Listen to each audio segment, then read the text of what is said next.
Congratulations on making it to the midterm. Thank you.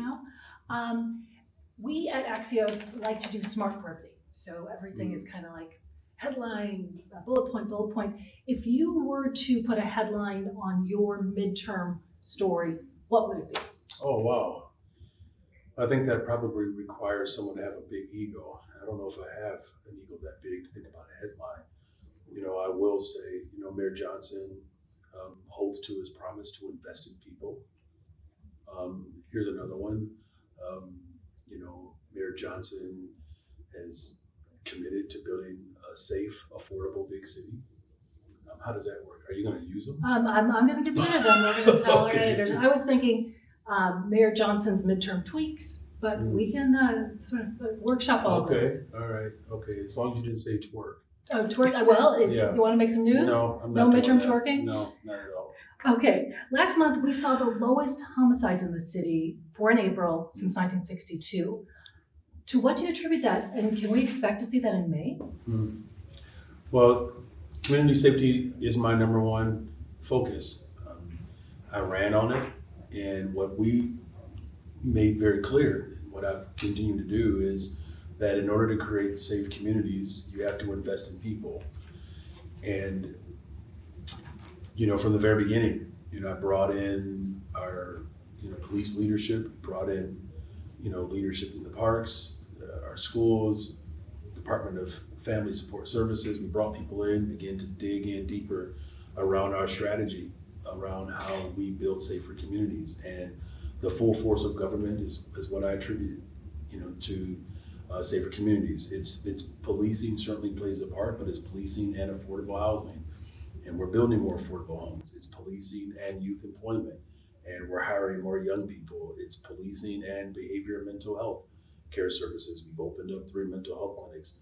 So it's the full force of government and working with all different entities to ensure that we create safe communities across the city of Chicago. And so we have more work to do, but we're certainly headed in the right direction. Should we look forward to it in May?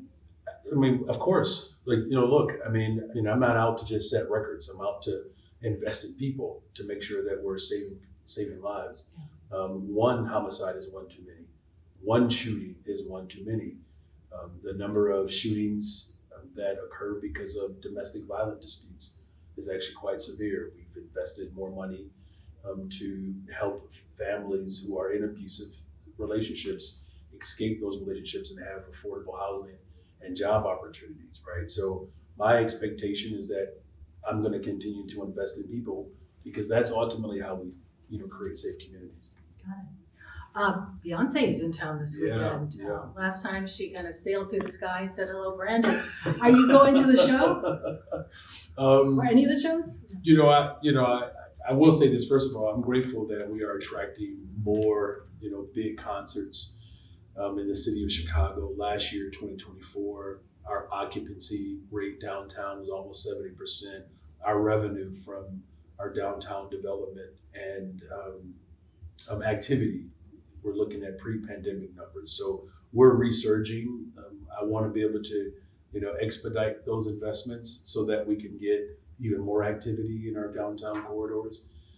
As far as, what I do outside of the work, I haven't made a decision yet. I wish she would stay 2 more days because it certainly helps our revenue stream. So Sure again, does. if you can get this story out in time, let Beyonce know, hang around for 2 more days in Chicago and we'll take good care of her. All right. Switching gears a little bit, without funding from Springfield, do we have a chance to keep the Bears, and what would it mean if they went to Arlington Heights? Well, as I've stated repeatedly, I believe the Bears belong in the city of Chicago. They're the Chicago Bears. It's an incredible, storied franchise, and the type of economic development that the Bears staying in Chicago would mean for our entire region is quite profound. In fact, we're talking about billions of dollars of income, 23,000 jobs just for Chicagoans, over 43,000 jobs for the region. There's some infrastructure challenges that we have over there for our museum campus. There are many people who can't access the museum campus just because of the infrastructure challenges there. Look, if the state doesn't if the state does not make a commitment to the Bears, it's going to be a loss. I don't think anyone is going to disagree with that. What I believe is important here is that you have the entire lakefront development from Navy Pier to the southern end where the Obama Center is being built. This is an incredible economic opportunity for our entire state to benefit from, and it's just a matter of finding the right amount of investments. As I said, there's not a politician in the state that has actively worked to keep the Bears in the city of Chicago, but ultimately it's going to come down to the state's decision. Got it. I'm doing a series on equity in Chicago now that the city, for the first time, is as close to 30% white, 30% Black, 30% Latino. I'm taking a look at that template through opportunities and also challenges. So looking at the life expectancy, which, as you know, is a lot lower among African Americans. But I'm also looking at city council. So in '85, African Americans were about 40% of the population, but only had about 32% of city council seats. Today, they're about 30% of the population, but have 40% of city council seats. Is that progress? And how much does representation in city council seats matter? Well, it certainly is progress that we have the most diverse city council in the history of Chicago, right? So it's Black, brown, white, Asian. It's generationally diverse, right? And not just culturally diverse, but it's also ideologically diverse, right? You have a Black caucus, Latin caucus, a progressive caucus, an LGBTQ caucus. This is Chicago. This is who we are. And to be the mayor at a time in which our city council is as diverse as it is quite humbling and it's beneficial. I will say that representation certainly does matter. I mean, there are issues that working people face every single day, and to have a reflection of their values, not just on the fifth floor, but in city council as a whole, that makes us stronger. When I think about our fight for women's rights and how we have to work to protect those rights, to know that we have, pretty substantially diverse women's caucus. Same thing with our progressive values. We've, waited in this city for 40 years to have a progressive agenda, and we've been able to exercise that power and deliver on our progressive values. The most pro-worker city in America. We're building one of the most affordable big cities in America, and we're obviously moving in the direction keeping us safer, making sure that people's aspirations are also seen and felt. And so when I think about the LGBTQ plus representation in city council, that's the full scope, I believe, of America, quite frankly. And there is value in that representation, and you're seeing that play out as we pass policies that reflect those values. Speaking of those caucuses, you came in with a lot of support from progressives and the South and West Side. Some of that's waning, and I was surprised I didn't go to city council meetings before this, but to hear those public commenters, many of them African American, kind of saying, "You're prioritizing migrants over me." Did you expect to be in a position to get so much criticism from that community? Well, I'm the mayor of Chicago, right? So I'm gonna, be challenged in every single community. What I can say emphatically is that coming into this position is one of the great joys of my life. And, did I expect, the governor of Texas to spend $220 million to bus human beings and traffic human beings across America? I don't think anybody anticipated that. And there were 4,000 human beings on the floors of police districts. That's not. I visited those. You understand what I'm saying? And I had to fix that, and I did. And out of that operation, we built a one system initiative where now we have a 126% increase in beds for people who are seeking shelter. For the first time in a decade, you don't have families on a waiting list. And so we took this attack against our city because, remember, they were only targeting certain cities, Chicago, New York, Denver in particular. Yeah. And by the end of 2023, there was not a single bus that came directly to Chicago. And by June of 2024, there wasn't a bus that actually came to our region. And like I said, we worked with the state of Illinois, the county, to build this one system initiative. And now, we have beds that are available for families as we work to transition them into permanent housing. Look, I'm proud of the work that we've done to build more affordable homes in the south and west sides of Chicago.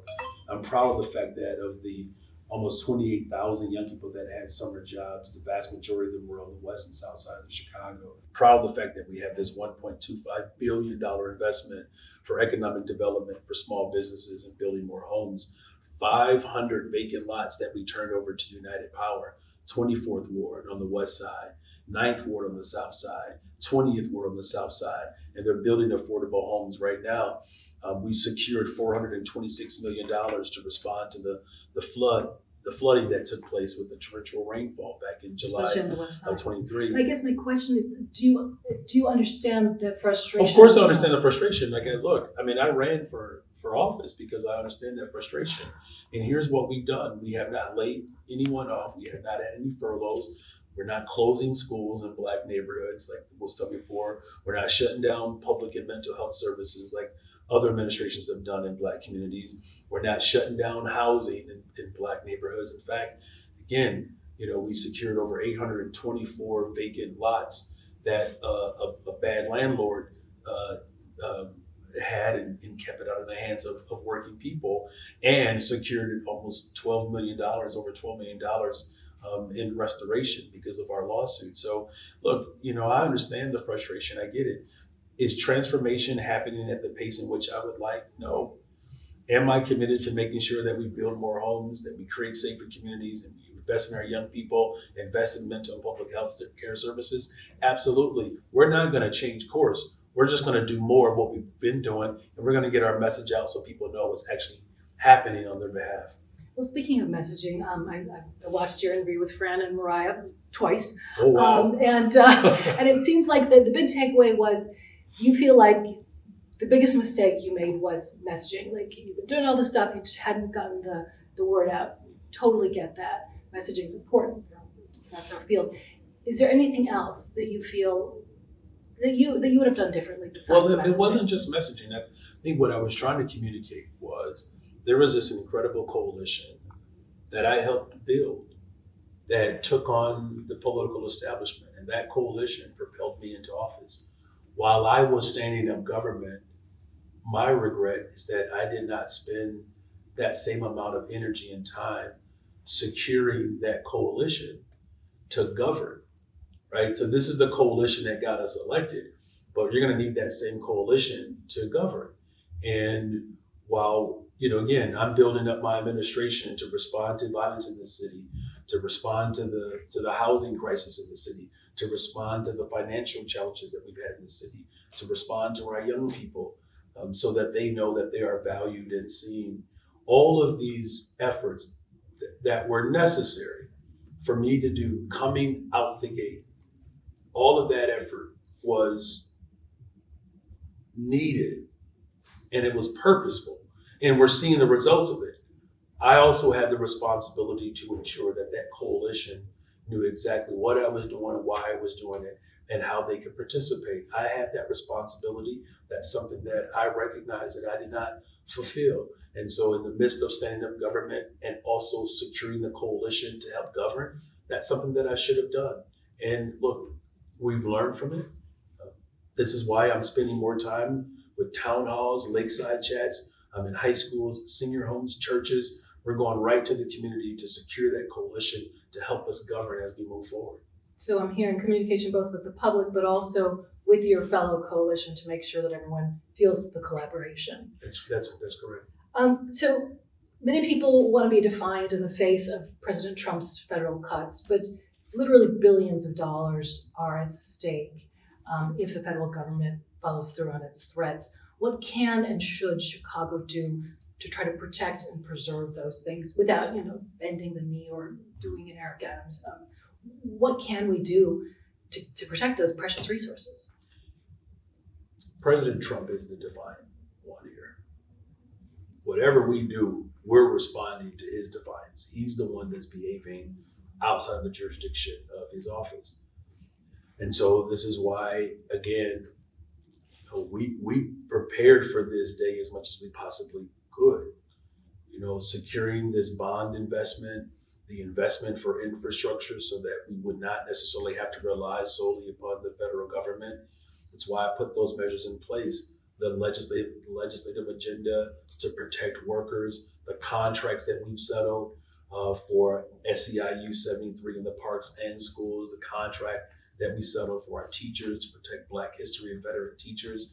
So again, between legislation, between contracts, between our investments, and even in the courts, we filed, an affirmative lit to protect public workers. We'll have more efforts from our legal team to protect working people in this city, and the people of Chicago have to show up as well. This is something that we're actually quite good at, organizing and taking it directly to the streets. It's going to take every single effort from all of us to be able to beat back against the tyranny, quite frankly, that's coming from the federal government. You launched Cut the Red Tape more than a year ago with 107 priorities. I think about 39 have been completed and 9 have been completed and implemented, leaving more than half still not done. What are the biggest barriers to cutting the red tape? The city has conducted itself in a way for generations that have created a level of not just stubbornness, but an absoluteness in how it's been managed. And so, here I am a year later where, Department of Planning and Development, it took almost 200 days for something to move through the process. Now we're under 80, 78, 77 days or something like that. So we're obviously seeing results. And as the manifestation of those results, just this year, we already have almost $8 billion of new investments. We're talking about thousands of construction jobs. And so we are cutting the red tape. Transformation doesn't happen overnight. No other administration is taking this on. I am. And, there are some things that my administration has to do and do more of, and we have to do a better job. But there are some things that we will go through city council to get done. It's just been a year, and we're already seeing the results of cutting the red tape. People are willing to do business with the city of Chicago, and our Psi Quantum effort on the southeast side. Some of those folks are saying we're moving too fast. Yeah, right. And so there's work to be done. Don't misunderstand me. And within a year, we've been able to cut the time of how to get development through government, and we're going to continue to move in those efforts to make sure that people know that the city of Chicago is open for business. We certainly are. We're just not for sale. A recent Urban League report, and it's startling finding that the median household worth in a Black community was 0 versus 210 in white communities. Their specific recommendations were more financial literacy classes, more resources for home ownership.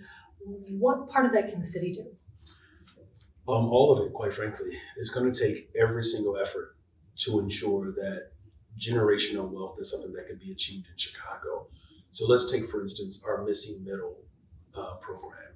The Missing Middle program allows for owner-occupied units to be built, right? So instead of just a one-off or one piece of plot here, one piece of plot there, we're encouraging developers to engage in multiple plots and build units on those plots so that, again, we can build generational wealth and secure affordable rent.